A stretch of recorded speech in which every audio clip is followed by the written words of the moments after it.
오늘 우리에게 주시는 하나님의 말씀 보도록 하겠습니다. 신약 성경 고린도 후서 5장 20절 말씀입니다. 제가 가지고 있는 신약 성경 291면에 있는 고린도 후서 5장 20절 한 절의 말씀. 다 같이 고린도 후서 5장 20절 한 절의 말씀을 다 같이 봉독 드리겠습니다. 그러므로 우리가 그리스도를 대신하여 사신이 되어 하나님이 우리를 통하여 너희를 권면하시는 것 같이 그리스도를 대신하여 간청하노니 너희는 하나님과 화목하라. 아멘. 하나님의 말씀입니다. 네, 하나님의 은혜가 여러분과 함께 하시기를 바랍니다. 오늘 말씀의 주제는 하나님과 화목하라입니다. 하나님과 화목하라. 혹시 지금 이 예배 가운데 계신 분들 중에서 하나님과 화목하지 못한 분이 계십니까? 그렇다면 여러분의 마음 가운데 찾아오시는 우리 하나님을 만나고 경험함으로 다시금 하나님과 화목하게 되는 귀한 역사가 일어나시기를 바랍니다. 벌써 한 2년 정도 된 것 같습니다. 제가 그 서신서라는 주제로 바울 서신들을 쭉 공부하면서 함께 나눔을 했던 시간이 있었습니다. 그때 이 바울이 썼던 서신서들, 바울 서신이라고 알려져 있던 그 서신서들을 쭉 함께 읽으면서 또 바울이 걸어갔던 선교 여정들을 함께 따라가면서 참 큰 은혜를 받은 적이 있습니다.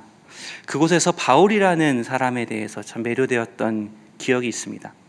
여러분은 바울 하면 어떤 이미지로 기억을 하고 계십니까? 바울 하면 우리 일반적으로 많이 떠오르는 것이 사상가입니다. 성경에 특히 갈라디아서 또 로마서 같은 데서 나오는 참 많은 너무나 중요한 신학적인 주제들을 이 바울이 정립을 해내고 그것이 초대교회의 사상의 기틀을 마련하게 되는 그런 일들을 바라보면서 바울은 참 그 시대에 하나님께서 예비하여 세우신 놀라운 사상가이다 라고 우리는 많이 생각을 합니다. 그것 또한 참 맞는 말입니다. 그런데 이 바울의 이야기들, 바울의 그 서신서들을 자세히 읽어가다 보면서 깨닫게 되는 것은 그곳에 바울의 전혀 다른 모습이 담겨 있다는 겁니다. 바울의 그 차갑고 냉정하고 이성적인 모습이 그곳에 담겨 있는 것이 아니라 그곳에는 너무나 뜨겁고 간절하고 사람에 대한 너무나 큰 사랑이 있고 그보다 더 큰 하나님에 대한 사랑이 있는 그 바울의 모습이 그 바울의 서신 안에 담겨 있다라는 것을 깨닫게 되었습니다. 바울이 이야기하는 많은 이야기들 중에서 제가 특히나 너무나 좋아하는 내용이 있습니다. 여러분 혹시 질그릇이라는 바울이 얘기했던 비유를 들어보신 적 있습니까? 질그릇, 생각나는 게 혹시 있으신가요? 우리 질그릇 하면은 이런 생각을 많이 합니다. 주는 토기장이 나는 진흙 날 빚으소서 기도하오니. 근데 이거는 질그릇 비유가 아니라 하나님을 토기장이에 비유했던 또 다른 비유입니다. 이 질그릇 비유는 바울이 스스로를 이야기하는 내용입니다. 바울은 스스로를 무엇이라고 얘기하느냐? 나는 질그릇이라고 얘기합니다. 질그릇. 여러분 질그릇 하면은 떠오르는 어떤 그림이 있지 않습니까? 어떤 모습이 여러분 떠오르십니까? 이가 나가고 지저분하고 그 안에 많은 어떤 스크래치들이 있고 전혀 사람들이 귀하게 여기지 않을 것 같은 그 모습, 그게 바로 질그릇의 모습이지 않습니까? 그런데 바울은 무엇이라고 얘기하냐? 나는 질그릇이다 라고 얘기합니다. 나는 질그릇이에요. 나는 그렇게 보잘것없어요. 내 안에는 너무나 많은 아픔이 있고 나는 너무나 연약하고 나는 사람들 보기에 그렇게 대단하지 보이지 않는 그런 아주 부족한 사람이에요 라고 얘기하는 것이 지금 바울의 질그릇의 고백입니다. 실제로 바울은 그 당시에 많은 비판을 받았습니다. 그 비판의 내용들은 이러했습니다. 바울이 얘기하는 어떤 글들은 너무나 우리 읽어서 다 알고 계시지 않습니까? 그 말씀들을 읽으면서 마음이 뜨거워지고 거기에서 얼마나 많은 복음의 진리를 우리가 접합니까? 당시에 있었던 교회들도 당시에 있었던 성도들도 이 바울의 이야기를 통해서 그러한 것들 경험을 합니다. 그런데 실제로 바울을 만났을 때 그들은 놀라는 겁니다. 너무 별 볼 일 없는 사람이 나타난 거죠. 키도 작고 왜소하고 머리는 벗겨지고, 그러면 이 사람이 말이라도 잘하겠지, 복음이라도 정말 멋있게 전하겠지라고 생각을 했는데, 바울이 얘기하는 그 말들이 너무나 부족한 겁니다. 어눌하고 잘 들리지 않고 이해되지 않고. 당시에는 웅변술이 유행하던 시기였습니다. 그래서 웅변대회가 큰 도시마다 있었고 사람들은 거기에 모여가지고 자기의 말 잘함을 뽐내는 그런 시기 속에 사람들은 살아가고 있었습니다. 그런데 그때의 바울의 모습은 너무나 형편없는 겁니다. 그 사람의 글은 훌륭하지만 그 사람의 본래 모습은 그만큼 인상적이지 않다. 그 사람의 외모는 너무나 별 볼 일 없고, 그 사람의 말은 너무나 별 볼 일 없고, 그 사람의 모습 속에서 우리는 복음의 그 놀라운 은혜들을 발견할 수가 없다. 사람들이 바울에 대해서 지적하고 바울에 대해서 비판하는 이야기들이 바로 그러한 이야기들이었습니다. 그런데 바울은 그러한 비판들 속에서 무엇이라 얘기하냐면요, 나는 잘났다, 나는 다르다, 나에게는 더 큰 능력이 있다, 이런 것들을 얘기하는 것이 아니라 나는 질그릇이다, 나는 질그릇에 불과한 사람이다, 너희들이 이야기하는 그 모든 것들이 다 맞다고, 나는 부족하고 나는 연약하고 나는 사람들의 그 기준에 한참 못 미치는 보잘것없는 사람이라고. 그런데 그 보잘것없는 나, 질그릇에 부족한 나에게 하나님이 보배를 담으셨다고 이야기합니다. 예수 그리스도께서 이 땅에 오시고 우리를 구원하셨다라는 그 놀라운 은혜의 메시지를 내 안에 담으셨다고. 내 안에 이 세상 무엇보다도 값진 보물을 품게 하셨다고. 그래서 나는 질그릇이어도 괜찮다고. 그래서 나는 보잘것없어도 괜찮다고. 바울은 그것을 이야기합니다. 오늘을 살아가는 우리에게 무언가 뭉클한 이야기를 주지 않습니까? 우리는 우리라는 질그릇에 색을 칠하려고 하지 않습니까? 우리는 우리라는 이 그릇을 더 좋고 더 아름답고 세상 사람들이 보기에 더 훌륭해 보이기 위해 애쓰고 있지는 않습니까? 그런데 바울은 무엇이라 얘기하냐? 나는 질그릇에 부족하고 나는 질그릇처럼 보잘것없어도 괜찮다고 이야기합니다. 내 안에 그리스도가 있으니까요. 내 안에 복음이 있으니까요. 내 안에 이 세상 무엇보다도 값진 하나님의 사랑이 담겨 있으니까요. 그래서 나는 쓰러지는 상황이 발생할 수도 있고, 나는 세상의 풍파 속에서 여러 가지 어려움에 처할 수도 있지만, 그럼에도 불구하고 나는 하나님의 복음이 내 안에 있기 때문에 그 모든 것들을 이겨내고 그 모든 것들을 넘어서서 아버지와 동행하는 그 길을 걸어갈 수 있다고 바울은 담대하게 외치고 있는 겁니다.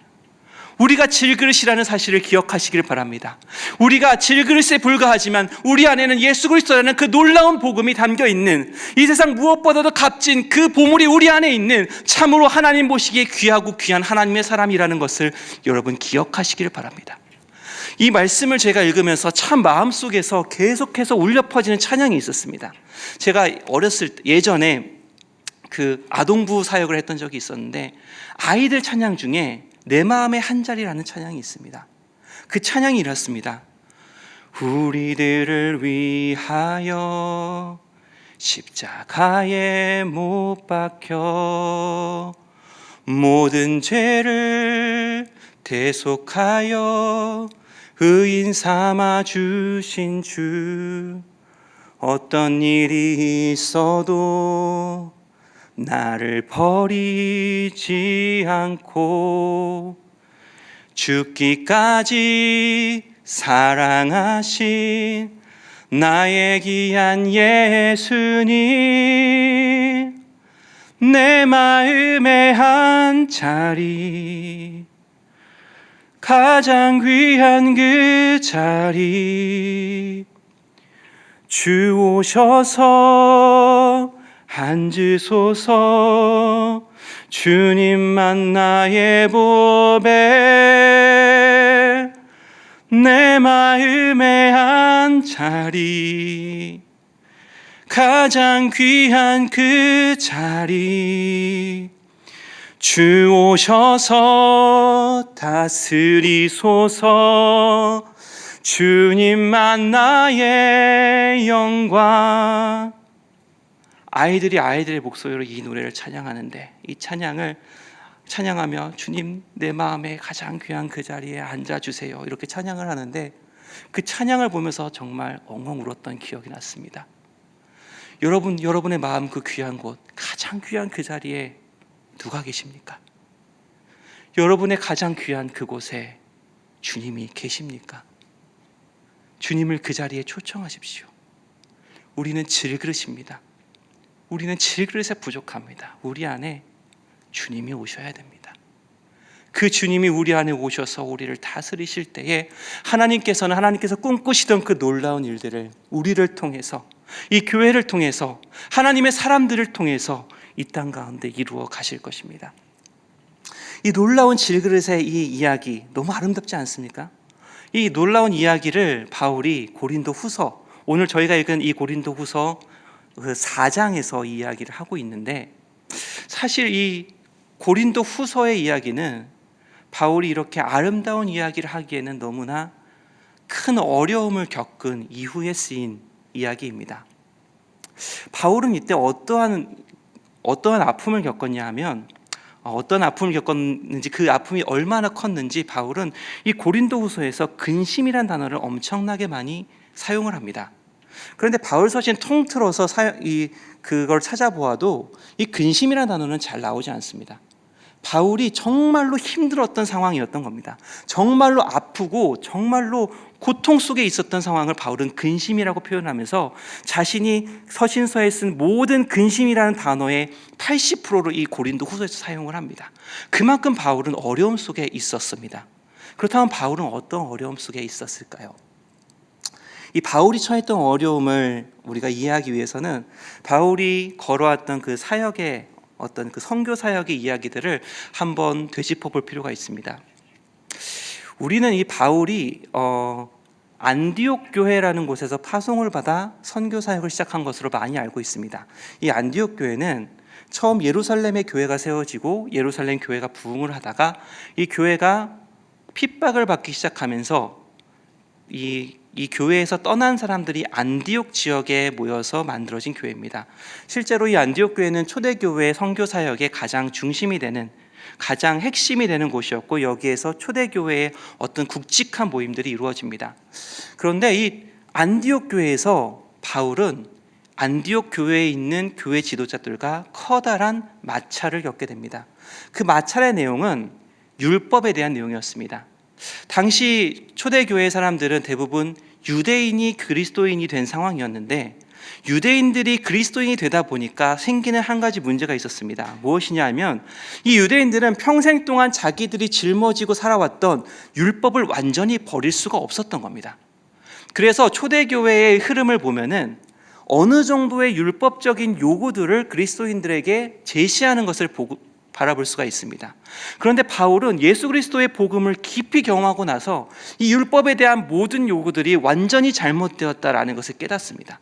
그리고 안디옥에서 그 안디옥에 있는 교회 지도자들과 이 부분에 대해서 큰 마찰을 겪게 되죠.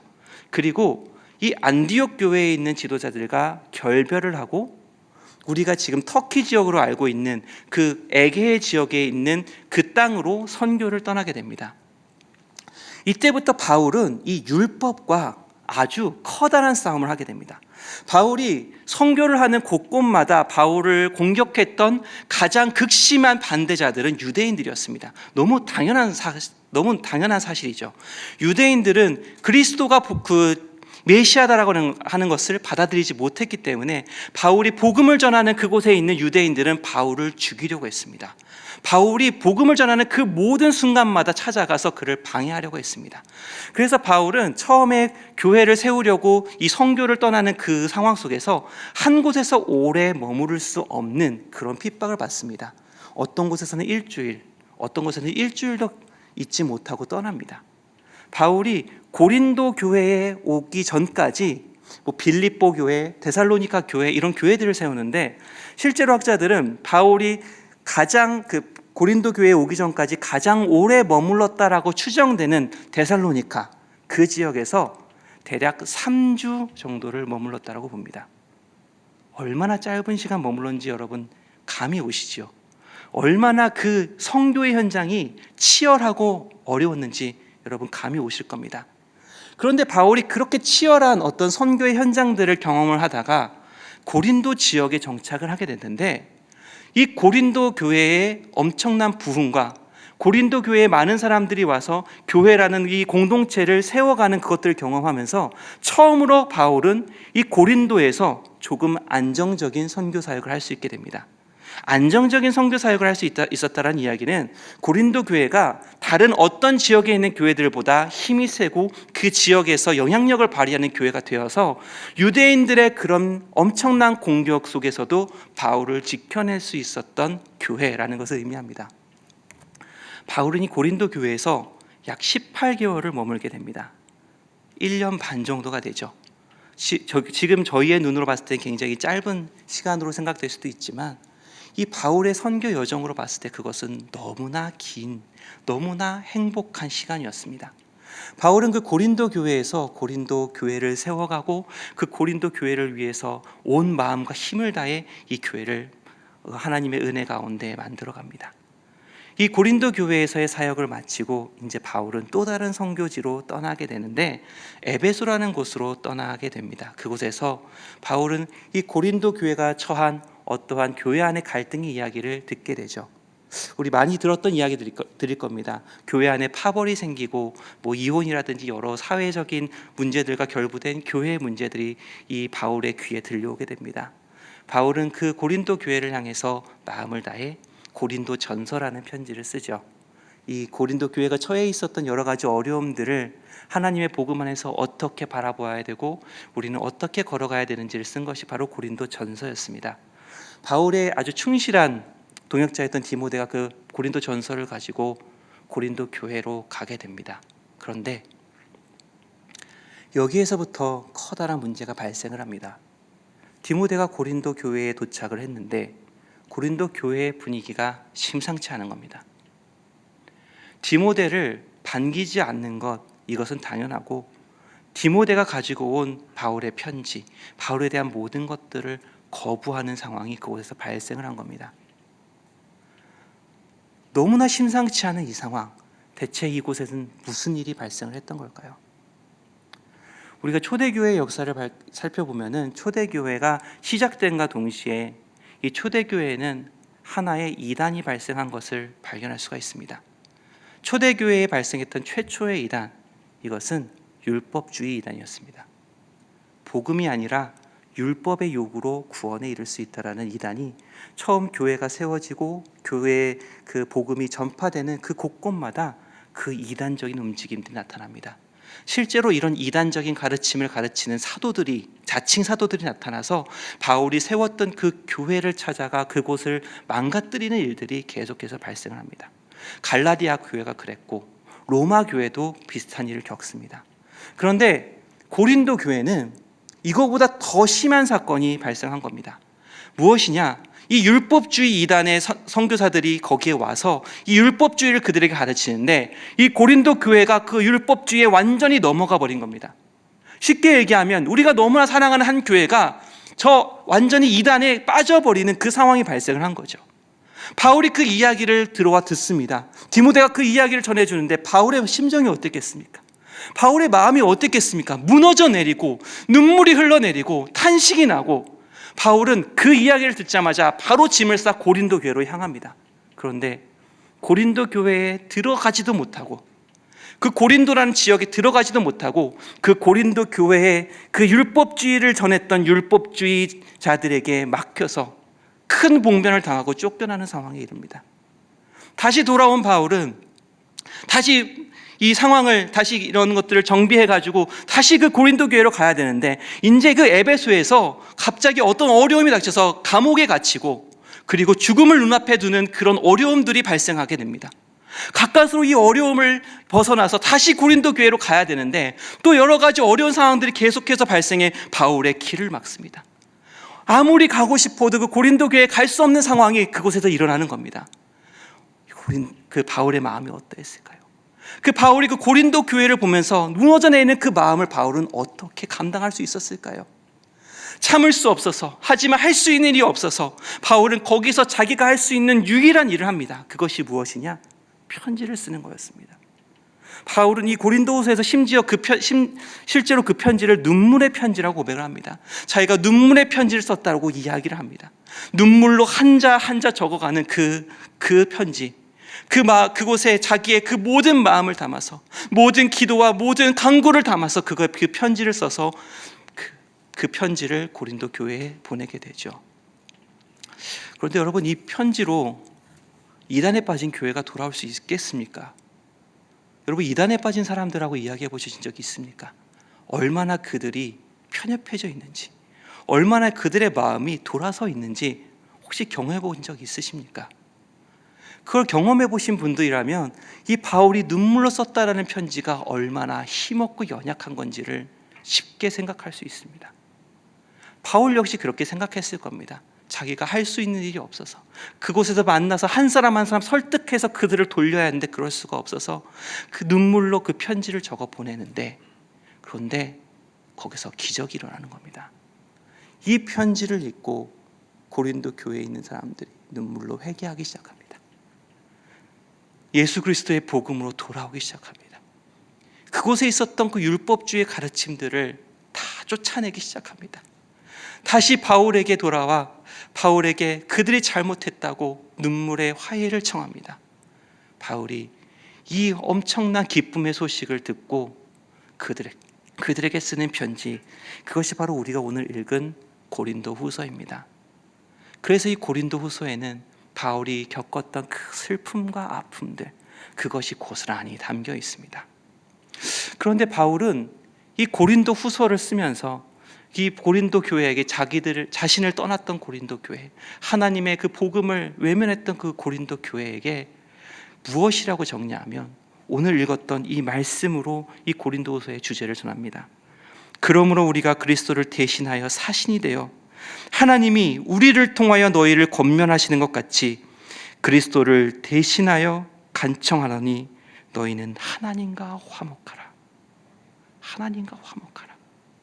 바울이 이 모든 어려움을 겪고 나서 고린도 교회에 정말로 필요한 게 무엇인지, 아니 고린도 교회가 아니라 모든 그리스도인들에게 정말로 필요한 것이 무엇인지 그것을 깨닫습니다. 그것이 무엇이냐면 하나님과 화목하는 것, 바로 그것입니다. 사실 바울은 바울의 선교 여정 속에서 바울이 강력하게 이야기했던 주제가 있습니다. 바울이 강력하게 얘기했던 주제가 무엇이냐면 하나님의 의라는 겁니다. 하나님의 의. 이 하나님의 의라는 것이 무엇이냐면 우리가 죄인 되었을 때 죄인인 우리를 하나님이 이 죄인에게 찾아오셨다라는 겁니다. 너무나 죄 가운데 있는 인간에게, 우리가 이 불의 가운데 있는 인간에게 하나님이, 그 선하신 하나님이 찾아오셔서 우리를 구원의 길로 인도해 주셨다라는 겁니다. 그래서 그 구원의 길로 인도해 주시는 그 하나님의 모습을 보았을 때 거기에 하나님이 정말로 의로우시구나, 하나님이 정말로 선하시구나, 하나님이 정말로 놀라우신 하나님이시구나, 그것이 그 십자가 사건, 예수 그리스도의 그 성육신 사건 안에 들어있다라는 것을 이야기하는 것이 바로 이 하나님의 의라는 단어입니다. 이것이 바울이 가르치는 모든 서신서의 가장 핵심적인 주제로 담아져 있습니다. 틀린 말이 하나도 없죠. 예수 그리스도께서 우리를 구원하러 오셨죠. 우리를 구원해서 하나님의 나라를 인도하기 위해 오셨죠. 너무나 복음의 그 핵심을 갖고 있는 그 말, 하나님의 의, 그거를 바울은 전해왔습니다. 그런데 바울이 고린도 교회의 사건을 겪으면서 자기를 떠났던 그 고린도 교회, 이단에 빠졌던 그 고린도 교회, 그 고린도 교회를 보면서 너무나 아파하고 슬퍼했던 자신의 그 마음을 바라보면서 바울은 그 하나님의 의 속에 담긴, 십자가 속에 담긴 더 깊은 하나님의 마음을 발견하는 겁니다. 그것이 무엇이겠습니까? 우리를 사랑하신 하나님, 너무나 우리를 사랑하신 하나님. 예수께서 이 땅에 왜 오셨습니까? 우리를 사랑해서 오셨지 않습니까? 주님께서 그 십자가의 길을 왜 걸어가셨습니까? 우리를 사랑하셔서 걸어가지 않으셨습니까? 바울이 그 이단으로 떠나버린 고린도 교회를 바라보면서 참을 수 없는 아픔을 경험하는 겁니다. 그 참을 수 없는 아픔 속에서 하나님의 마음을 깨닫습니다. 인간이 죄악 가운데 걸어가고 인간이 하나님을 버리고 걸어가는 그 길을 바라보는 하나님의 마음이 이러했구나. 아니, 하나님의 마음은 이거보다 더 아프고 더 슬프고 더 참담하셨구나. 그래서 하나님은 그 십자가의 길을 걸어가셨구나. 그 하나님은 우리를 위하여 이 땅에 오셔서 그 사랑의 길을 걸어가셨구나. 하나님이 그렇게 우리를 사랑하셨구나. 십자가에 달린 것은, 십자가에 걸려 있는 것은 이 땅을 구원하신 그 구원의 이야기가 아니라 십자가에 걸려 있는 진짜 의미는 하나님의 사랑의 이야기구나. 바로 나라는 사람을 사랑하셔서 하늘 아버지가 나를 위해 찾아오셨던 그 사랑의 사건이구나. 바울이 이 고린도 교회의 사건을 보면서 십자가의 더 깊은 의미, 십자가에 달려있는 그 하나님의 마음을 깨닫게 되는 겁니다. 그래서 바울은 이 고린도 교회를 향해 얘기합니다. 너희는 하나님과 화목하라고. 하나님의 그 사랑을 너희 가슴에 담으라고. 너희 가슴의 그 곳에, 너희 가슴의 그 가장 귀한 곳에 하나님의 사랑을 담고, 하나님의 마음을 담고, 예수 그리스도의 복음을 담고, 그렇게 하나님과 화해된 사람으로, 하나님과 함께하는 사람으로, 하나님과 동행하는 사람으로 살아가라고. 그것이 가장 중요하다고, 그것이 너무나 중요한 것이라고 그렇게 바울은 이야기하는 겁니다. 여러분, 십자가를 바라보면서 여러분은 무엇을 느끼십니까? 예수 그리스도의 십자가, 그것을 바라보며 우리는 집안에도 십자가를 걸지 않습니까? 탁상 위에 십자가를 세우지 않습니까? 교회에 오면 걸려있는 십자가를 바라보며 기도하지 않습니까?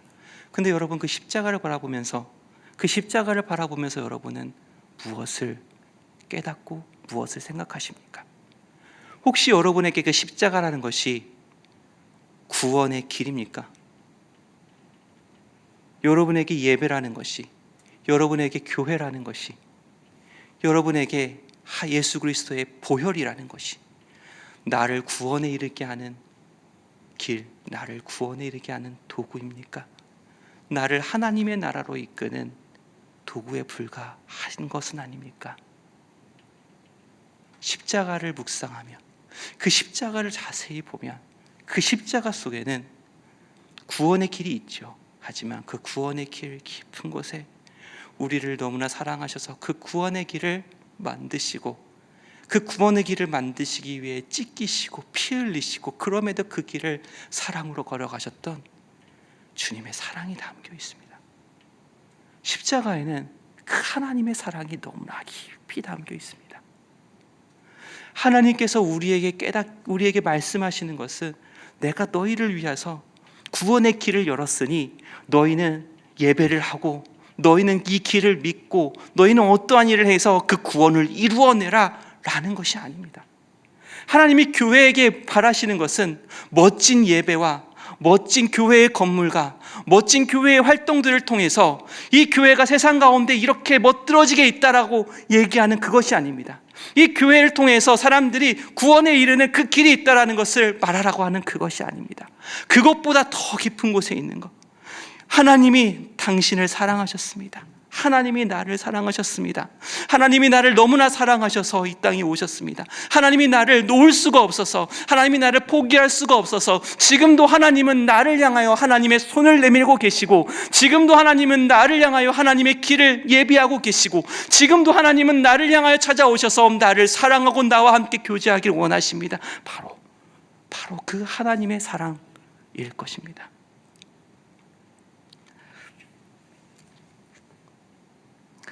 고린도 교회를 향해서 바울은 그래서 이 말씀을 전합니다.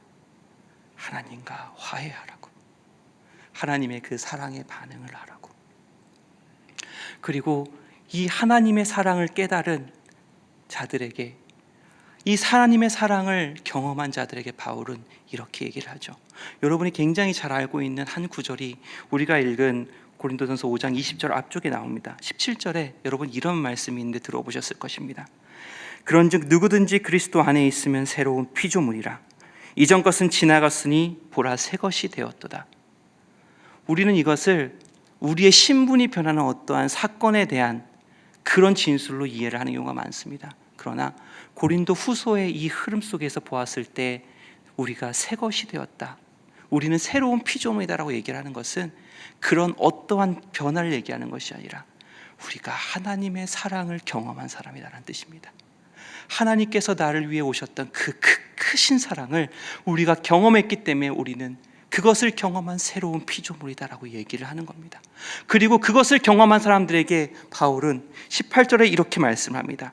모든 것이 하나님께로서 났으며 그가 그리스도로 말미암아 우리를 자기와 화목하게 하시고 또 우리에게 화목하게 하는 직분을 주셨으니, 하나님이 우리를 하나님과 화목하게 하셨습니다. 그 사랑으로 하나님께서는 우리를 하나님과 만나고 그 사랑의 교제 가운데 나아갈 수 있는 참 그리스도인으로, 하나님의 사랑 안에 있는 사람으로 만들어 주었습니다. 그런데 거기에서 하나님은 우리에게 무엇을 바라시냐 하면 하나님과 화목하고 나아가서 이 세상에 있는 사람들이 하나님과 화목할 수 있도록 그 화목하게 하는 자가 되어달라고, 그 화목하게 하는 직분을 너희가 감당하게 해달라고, 이 교회가 이 세상을 하나님께로 돌아오게 하는, 하나님의 사랑을 깨닫고 하나님의 사랑을 향하여 나아가는, 그들도 하나님과 화목하는 그 자리로 나아갈 수 있는 이 화목하게 하는 직분을 교회가 감당해달라고 그렇게 얘기하고 계시는 겁니다.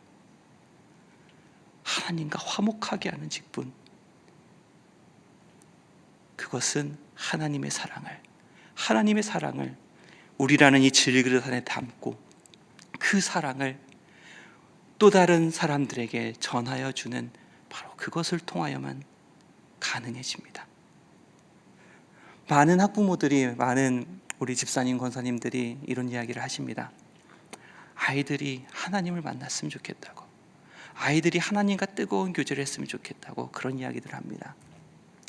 제가 청소년 사역을 오랫동안 하면서 어떤 여름 수련회든지 이런 수련회를 겪고 나서 아이들이 하나님을 만났던 경험에 대한 이야기를 종종 듣습니다. 그런데 그 이야기를 들을 때 참 놀라운 사실이 뭔지 아십니까? 그 아이들은 절대 십자가에 대한 어떤 신학적 이해를 통해서 하나님을 만나지 않습니다. 예수 그리스도의 구속이 어떠한 의미를 가지고 있는지 그것을 깊이 이해함으로 하나님을 만나는 것이 아닙니다. 그들은 하나같이 이렇게 얘기합니다. 기도하는데 내가 너무나 큰 죄를 인해한 것을 알게 됐다고. 그런데 그거보다 더 큰 하나님의 사랑을 경험했다고. 그 하나님의 사랑이 갑자기 내 마음에 쑥 들어오셨다고. 하나님을 만난다라는 것은 그 하나님의 사랑을 경험하는 겁니다. 저도 비슷한 경험을 했습니다. 제가 고3 때 정말 하나님을 인격적으로 만났었는데, 그때 수련회를 가서 찬양을 하고 기도를 했습니다. 그런데 기도를 하는데 이상하게 다른 기도가 안 나오고 그저 하나님의 사랑에 대해서 묵상하는 기도가 계속 나오는 겁니다. 그런데 그때 갑자기 한 찬양이 귓가에 맴돌았습니다. 너무 우리가 잘 아는 찬송가에 있는 찬양이었습니다. 십자가 십자가 내가 처음 볼 때에 나의 맘에 큰 고통 사라져 오늘 믿고서 내 눈 밝았네 참 내 기쁨 영원하도다. 십자가에 대한 어떤 지식을 생각한 것이 아니었습니다. 그저 십자가 그 십자가를 바라보는데 그곳에 달린 하나님의 사랑이 느껴지는 겁니다. 그곳에 계신, 그곳에 달려졌던 하나님의 그 크신 사랑이 그냥 그 십자가라는 말 속에서 갑자기 제 가슴 속에 하나하나 박혀 나가기 시작했습니다. 이유 없이 울었습니다. 이유 모르게 기도했습니다. 외쳤습니다. 찬양했습니다. 그런 경험 속에서 하나님은 저를 그렇게 만나 주셨습니다.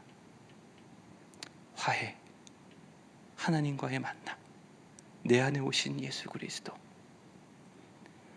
우리에게 가장 중요한 것은, 우리를 그리스도인으로 만드는 것은, 참 그리스도인의 모습은 우리 안에 계신 하나님의 사랑, 예수 그리스도의 놀라운 십자가의 은혜를 붙드는 것에서부터 시작합니다. 그렇게 우리는 하나님과 화해된 사람으로, 하나님의 놀라운 사랑을 경험한 사람으로 그렇게 살아가게 됩니다. 하나님께서는 오늘 말씀을 통해서 우리에게 이렇게 강권하십니다. 너희는 하나님과 화목하라. 너희는 하나님과 화목하라. 나라는 질그릇에 하나님의 사랑을 담아 주십시오. 내 마음 가장 깊숙한 그곳에, 하지만 내 마음 속에서 가장 귀하고 가장 소중한 그것에 다른 어떤 것이 아니라 주님을 품어주십시오. 그것을 위해서 주님께서는 이 땅에 오셨습니다. 그것을 위해 주님께서는 저 십자가 골고다의 길을 걸어가셨습니다. 그것을 위해 주님께서는 찢기시고 피 흘리시고 돌아가셨습니다. 그 모든 것이 우리를 너무나 사랑해서 절대로 나를, 절대로 여러분을 놓칠 수가 없어서, 놓을 수가 없어서, 저 사망으로 우리를 포기할 수가 없어서, 그래서 하나님은 그 길을 걸어가시고 그 하나님은 그렇게 우리에게 사랑으로 다가오시고 손 내밀고 계십니다. 아직 하나님과 화목하지 못한 분이 계십니까? 아직 내 마음 가운데 하나님을 온전히 맞아들이지 못하신 분이 계십니까? 마음의 문을 여시고 하나님 이렇게 기도하십시오. 하나님 이 안에 오시옵소서. 하나님 이 안에 들어와 주시옵소서. 여러분이 기도하고 있는 사람들이 있습니까? 여러분 이렇게 기도해 주십시오. 하나님 내가 사랑하는 자녀가 있습니다. 하나님 내가 사랑하는 가족이 있습니다. 저 마음 가운데, 저 마음 가장 깊숙한 곳에, 가장 귀한 그곳에 하나님 찾아가 주시옵소서. 하나님 자리해 주옵소서. 그들이 하나님의 사랑을 깊이 깨닫고 이 세상이 하나님의 사랑을 깊이 깨닫고 하나님과 화목하게 되는 놀라운 십자가의 역사를 경험할 수 있도록 도와주옵소서. 우리가 그렇게 화목하는 직분을 감당하게 될 때에, 우리가 그렇게 세상 속에 화해자로 설 때에, 우리가 그렇게 우리 마음 가운데 예수의 사랑을 품고 걸어갈 때에 하나님께서는 우리를 통하여서 이 세상 가운데 화해의 역사, 하나님의 사랑의 역사, 사랑의 나라를 한 걸음 한 걸음 만들어 가실 것입니다. 우리 모든 하나님의 성도들이 이렇게 하나님의 사랑을 가슴에 품고 걸어가는 그런 귀한 하나님의 보배를 품은 질그릇, 하나님과 화해된 자들이 되기를 주님의 이름으로 축원합니다.